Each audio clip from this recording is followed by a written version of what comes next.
And here we go again, back at it with the Ben Simmons saga. Another one of these things to add to the list, as George Niang got on the Road Trippin' Show podcast, hosted by Richard Jefferson and Channing Frye, and he discussed the things that happened during Ben Simmons' time with the Sixers and what was going on between that whole feud. What basically he was saying is that Ben Simmons slighted the Sixers, that the Sixers organization had a welcoming atmosphere, and Ben Simmons wanted none of it, and that's why he grew to dislike him. So take a listen on what he had to say. There's people that I don't fuck with. There's people that he don't fuck with. So is there anybody that you were like, oh, if this is what you want, like you're like, oh, if this motherfucker gets going, I'm going to be in the middle of it.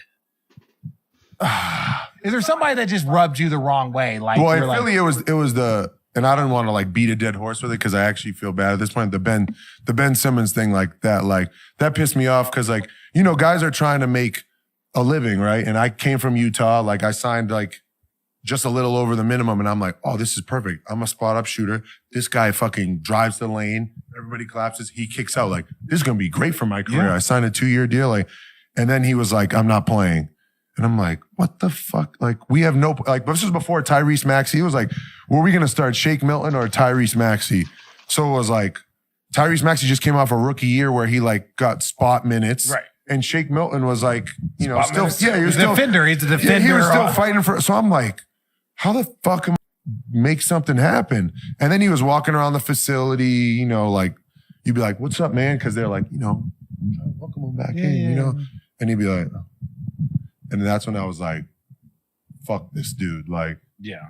If I get an opportunity to play against this dude, I'm going to just be an asshole. Like, there's etiquette and the game.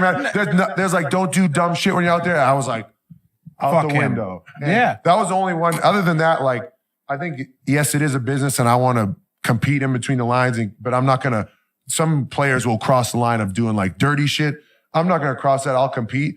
But at that point, I was like, fuck, like, I was pissed. That energy of like how hard we all have worked to be here. Yeah. Like he made $8 million so that he sacrificed making whatever he made so that I could be able to be a role player, rotational player, not a starter, and make what he made in his highest paid year. Yeah. Like when they talk about a fraternity, like. And remember back in 2023 when Ben Simmons and George Niang got into a little bit of a scuffle? Now it all makes sense. Close your eyes. Defense by Niang. That's a travel. That's a travel. And Niang letting Simmons hear about it. But again, you see George instigating a little, getting under Ben Simmons' skin.